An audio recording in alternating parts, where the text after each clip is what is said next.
We're live. Good Morning.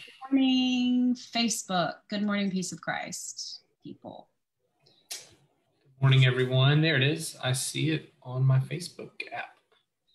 All right, let's see if we have anyone watching. I know that these have been a little bit less attended since school has started. Hi, Brandy. But we hope people are able to make space for this little moment because you will be the first to hear the fun and creative and thoughtful programming we've planned for the fall.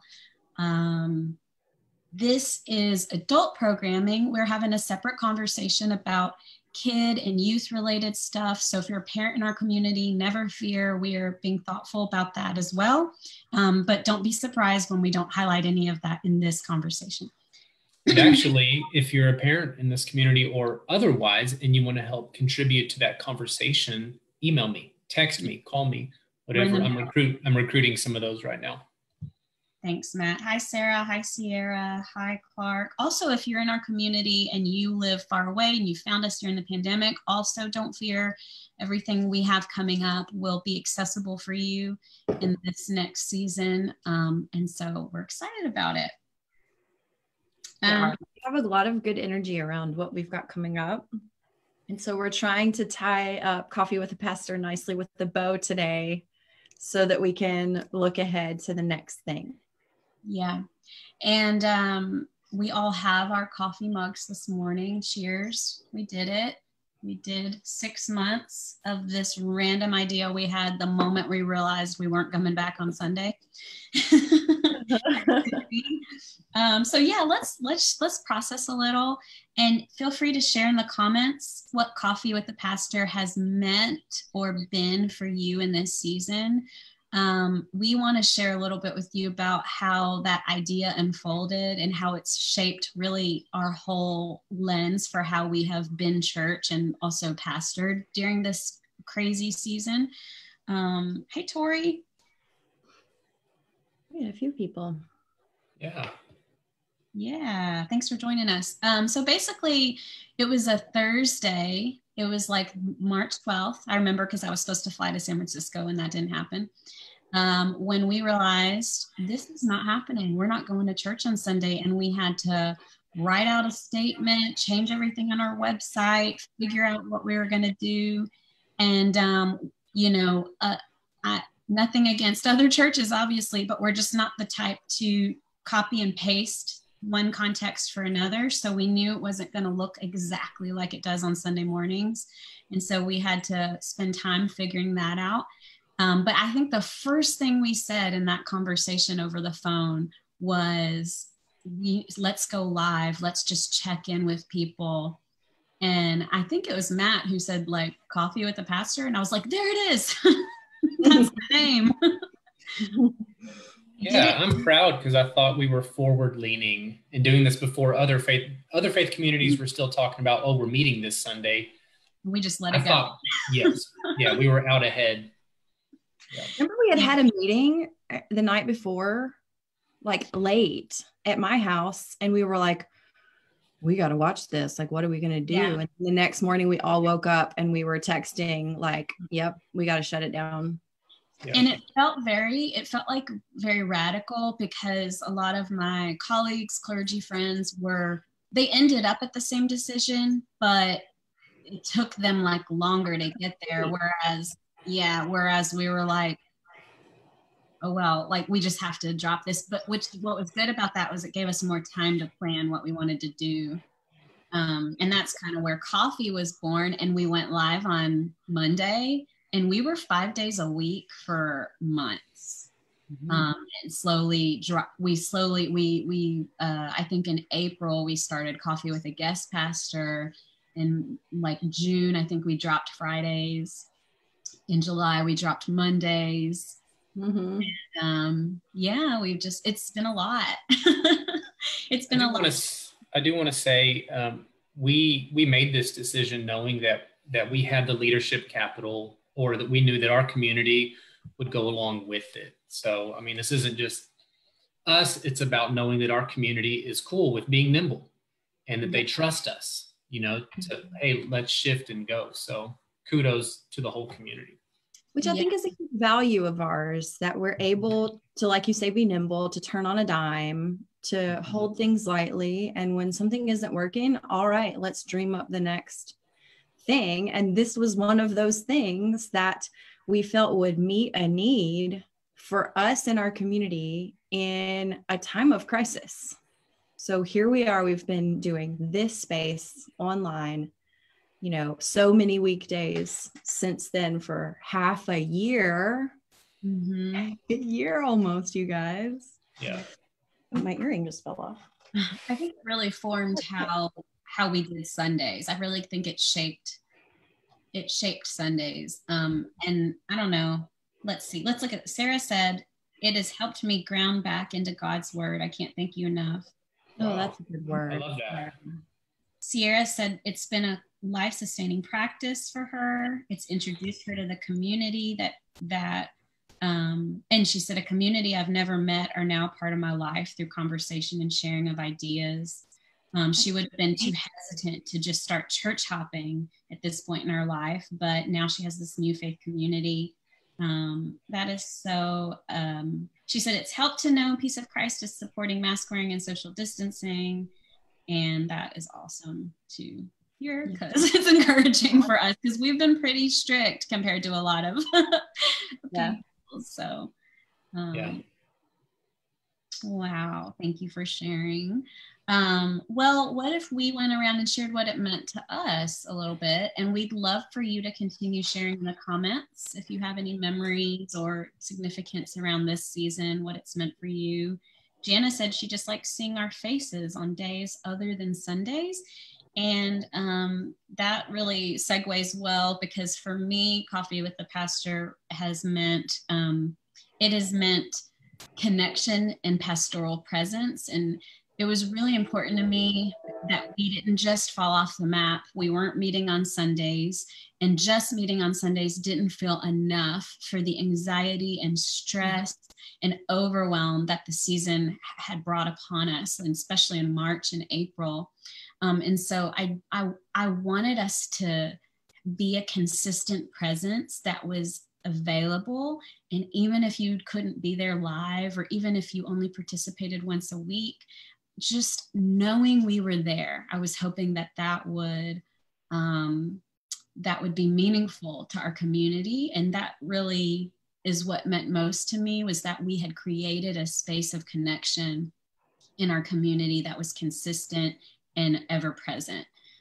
We were always there for people to engage in the comments. And I feel that made a huge deal to me, because I talked to a lot of other clergy friends, and on Sundays, their biggest struggle for a lot is that people don't engage in the comments. And so they just feel like they're talking at a screen. We never felt that way. And I felt like Coffee with a Pastor really got this, it created this dynamic where people were used to talking with us. So then on Sundays, that really was the biggest thing for us, was that people would engage in the comments, and we felt this energy of the people. And it wasn't just like the Matt, Fran, and Aurelia show. Yeah, I'm so hopeful that our Sunday sermons and other things we lead will continue to be dialogical in the future, where it's not just now we've got somebody giving a lecture or a sermon, but it's this dialogue. So what's that going to look like in the future? I'm excited to find out, but I hope we don't go back to this unidirectional talk.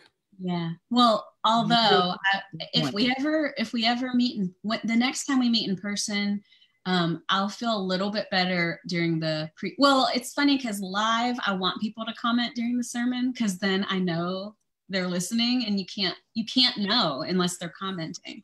But in person, obviously you don't want people shouting out their comments during the sermon. Maybe they'll be texting one another. I don't know. Yeah. It's the nature of preaching, doesn't it? Yeah, it really does. I know there's going to be some books on that in the next. Really? Maybe we should. Well, yeah, the Black church, that sermon time has always been dialogical. That's whereas, in the more white and polite church, you sit there like a good, quiet person and you learn from the authority. Although I feel like in our church, we got our fair share of amens and clapping and hallelujahs during the sermons. Let me just, before you share, let me read some of the comments. Tiffany said, as someone who's not officially a part of, I feel like you're a part, Tiffany. Yeah. we claim you.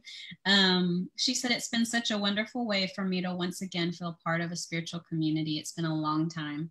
Tori said, coffee has really humanized and relationally opened us up as pastors, really feeling more connected because it dissolved any feels of hierarchy. Hallelujah. She loved having another facet of the ritual of our church and the company and communion we've all had together. Tiffany said, I've appreciated it during this time. I felt seen. It's been a good move. I miss in person though. Yes. Yeah. Clark just brought up Emily Belt's classic middle finger comment, which is an inside joke, but one day we will have to share it because it's the funniest moment of the whole history of the church. Of in-person church ever. Yeah. I agree. All right. Matt. You know, for me, it has meant this new kind of push, kind of forced on me for our community to show up and be seen and be heard in a more public way. For several years now, we've been this eccentric, passionate community, passionate about things that I think a lot of mainstream church isn't. And it was easy for us to be not seen, disregarded, ignored, even though we're putting out stuff on our podcast and all that. But then when we shifted to this online presence, where it pops up in your face, whether you ask for it to or not.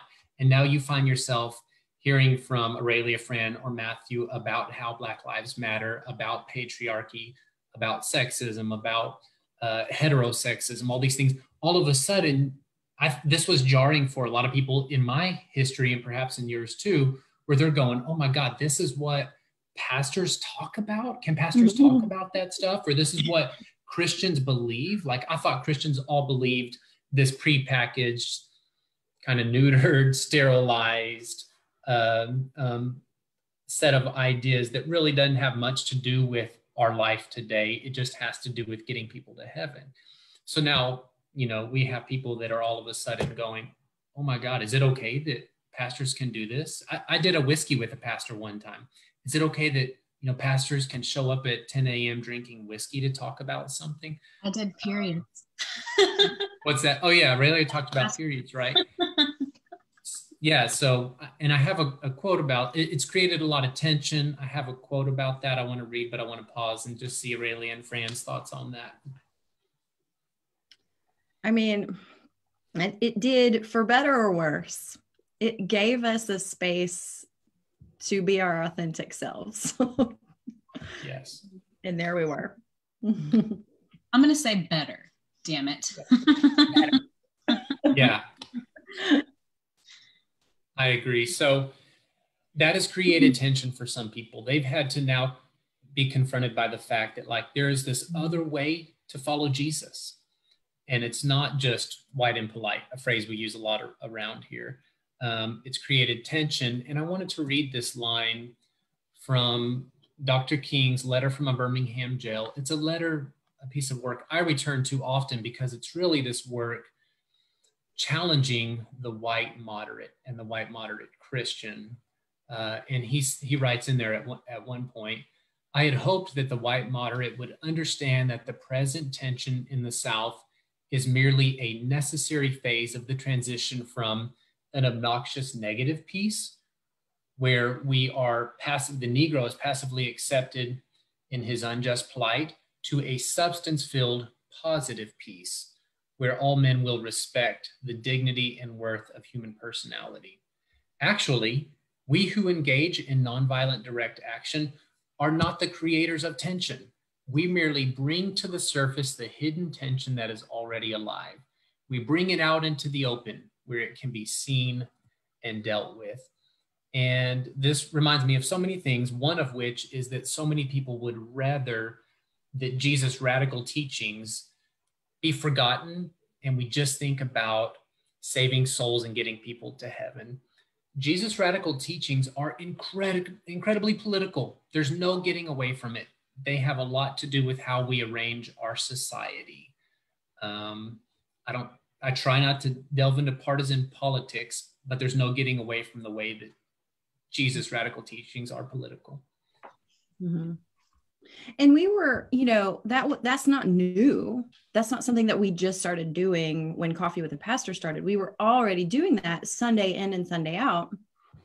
And even in our, sort of extracurricular programming, we were doing that. But it did just give us more airtime, more words to say that we can help people perceive what you're saying, that this was already here, and we're just helping amplify and illuminate it. We're just shining a light onto what's already here.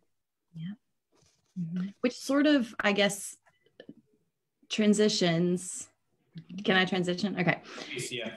It sort of transitions me to this effect of that Coffee with a Pastor had on me, and perhaps it did on other people too, which I totally resonate with what you guys said. Oh no. So this, in addition, is that it sort of created a new accountability for in part for maintaining my own spiritual life and connection, and being present as a spiritual, as a faith leader or whatever. So there's accountability on 5 days a week, as opposed to just on the weekends, which we hope that's always the case. But it became more clear. And then this accountability for us to really speak out and speak into what is happening, that we were already speaking out about, but we had to be louder about this stuff. So there was this accountability element that was interesting, particularly when we were at like 5 days a week and 3 days a week. Sure. And silence is violence. I mean, for us not to talk about what's going on. Right. Yeah. And I think I, for one, internalized that message in a deeper way through this whole experience.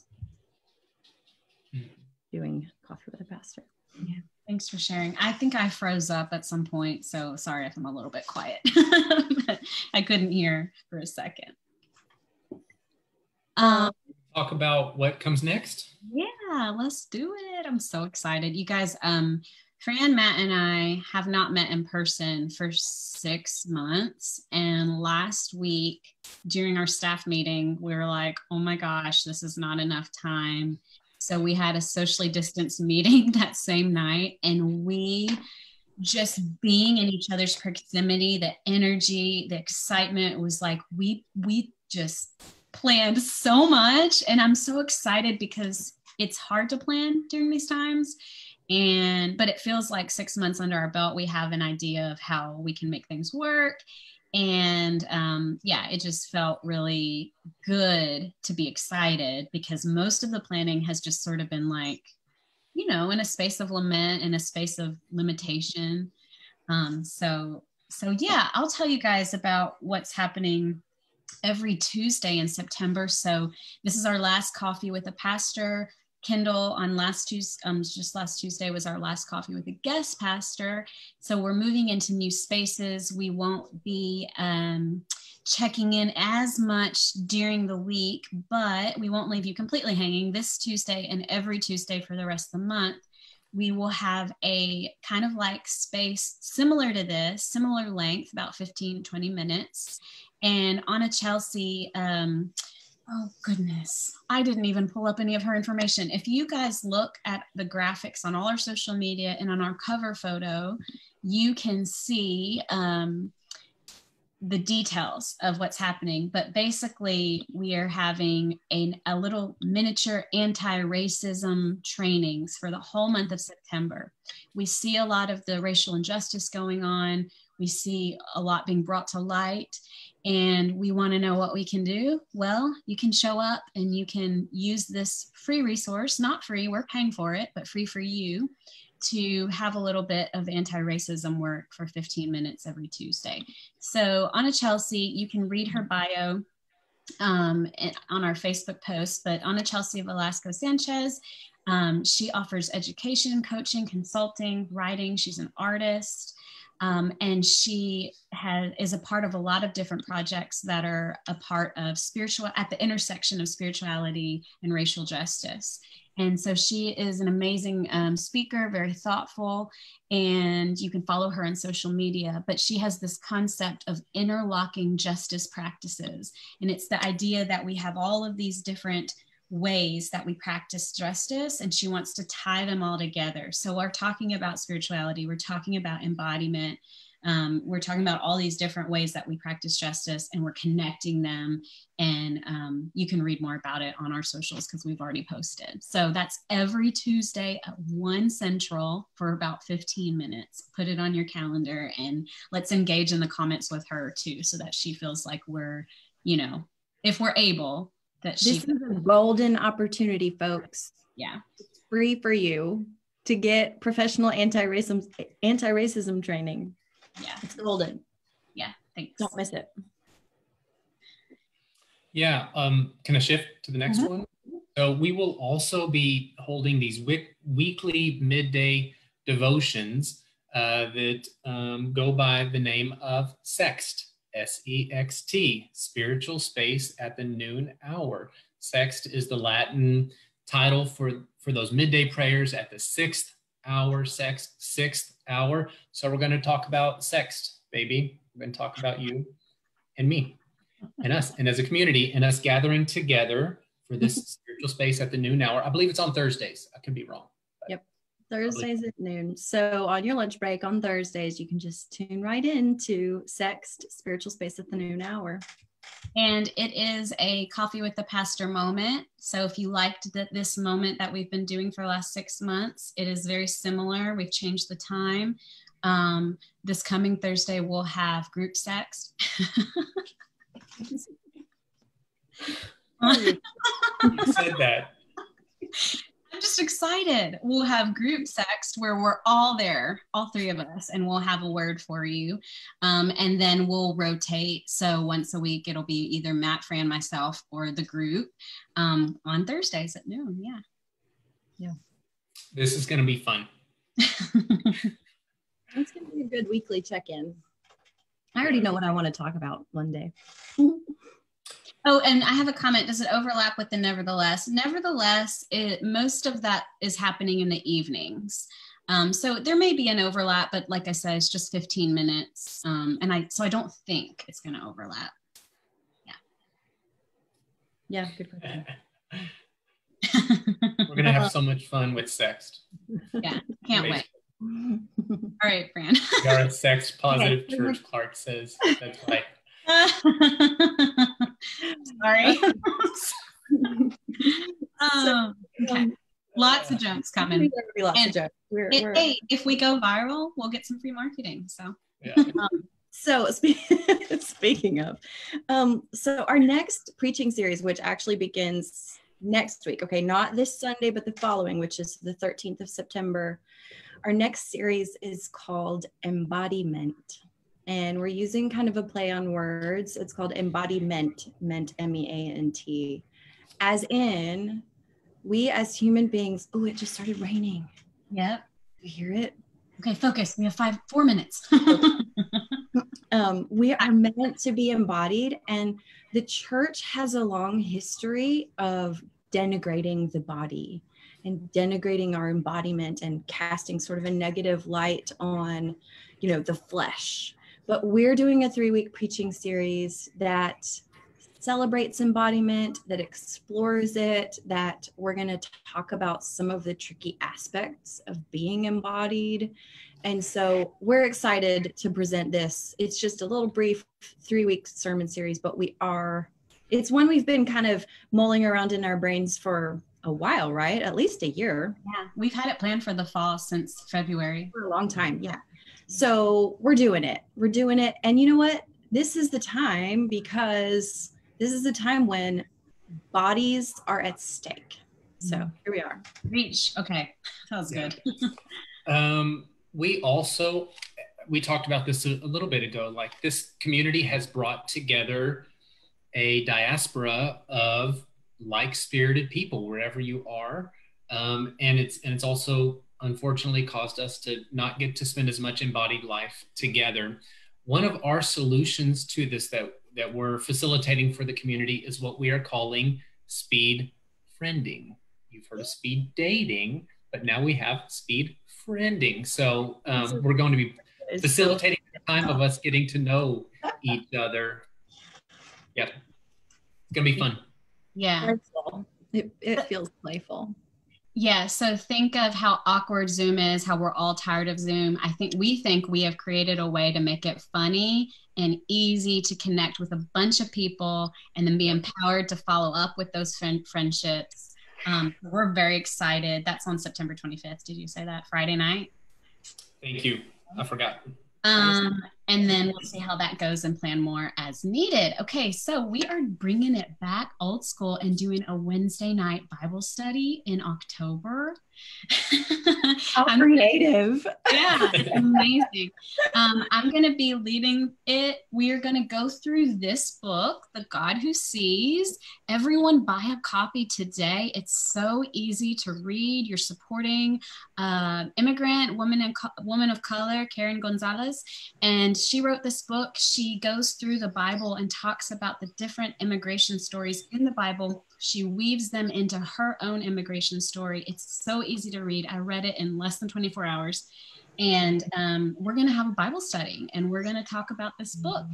And possibly, I'm crossing my fingers, I'm hoping we can schedule a Q&A with Karen, the author. So we'll see if that works out at the end of the Bible study. That's going to be Wednesdays in October in the evenings. And so I'll have more info coming out. Yes. And isn't that interesting? It's a fusion Bible study. It's sort of a book study, but it is a Bible study because her book, I've read it. It follows the stories of these biblical characters and it's very illuminating. It's so good and not difficult to engage with. So great. The next thing we have coming up in November. So one of the things we're really leaning into is helping our folks get anti-racism training. So we want to offer some opportunities. And aside from Anna Jalsi's little 15-minute snippets of anti-racism training that are coming up starting next week, we're also doing seats limited. I'm going to be leading it, at least this time around. I don't think I'll always lead it, but it's called Race and Equity Bootcamp Cohort. So what we've done is we have purchased access. There's an organization run by Dr. Elizabeth Rios and Lisa Sharon Harper. It's called Freedom Road, and they are putting out this content called Race and Equity Bootcamp, which is a 4-week learning experience. It's online. You do it on your own time, on your own schedule. Like it's about 40 to 50 minutes each session. There are 4 sessions. And so you just do that on your lunch break or in the evening, whenever you want. So then each week we are going to come together and have a discussion about it. And it's going to be our Piece of Christ cohort that goes through Race and Equity Bootcamp sort of together and with some solidarity and with some space to ask questions. So that begins on November 16th. And it's Monday nights, 16th, 23rd, November 30th. And then the final one is December 7th. So if you want to be in the Race and Equity Bootcamp cohort with me that I'm leading, there are limited spots. We can't let everybody into this first one. There will be other opportunities, but if you want to jump in, you need to send me an email or a message. Okay? Good. Thank you, Fran. What's next? We better, wrap up. No first Sundays until Advent was one thing we wanted to. Okay. Do you need to go, Fran? Because I was going to talk about the workshop. I'm good for 2 more minutes. Okay. Okay. We are going to have several workshops sprinkled in over the fall. We don't have those scheduled yet, but just so you know, we're going to have a workshop with David Zuniga and Shirley Price, who is the coordinator of the Giving Instructions for Tomorrow at Hospice Austin. So there's going to be a program of, there's going to be a discussion about having your wishes honored, having this conversation with loved one, informations on hospice, palliative care, advanced directives. And this is a good workshop for people who need CEUs. If you're a nurse, if you're a social worker, or if you know somebody, this is going to be a free workshop. We're also planning a workshop with Kendra Frazier, who is the host of Nevertheless She Preached this year. She's going to talk to us about being a trauma-informed church community. And that is going to be a $15 fee to enter into that workshop. It'll be sometime later in the fall. We're going to continue our work with Abara in El Paso doing immigration work. We're going to move what our trip to El Paso in the fall was. We're going to move that into the spring. It'll either be virtual, possibly social distanced, but we are continuing that work. Yeah, there's more workshops too. We don't have them solidified yet. Mm-hmm. Well, I hope you can feel our energy and excitement. Like, we have poured so much into this, but really it's giving us energy and excitement, and we know that's going to overflow to you all, and you're going to flow it back to us. We will continue to do this kind of programming, and wanted to let you know we are evaluating every 3 months. When can we begin meeting back in person? We're doing that on a quarterly basis, proactively, and we're scheduled to meet with the SLC soon to look at these next 3 months. We'll keep you all updated. We can't wait to be in your presence again. We'll get there as soon as we can. Yeah. So we'll see you tomorrow at 6:30 a.m. for Happy Hour Hit. If Seriously, come, it's so good. So good. We do center prayer at the end. And if you are not on our email weekly update list, then let us know, because we put all these graphics out early for those email updates. And we will not have services on Sunday. So we'll see you on Tuesday with Anna Chelsea at 1 p.m. Central. So we're excited. Thanks for tuning in, and we're going to go now. Guys. See you guys.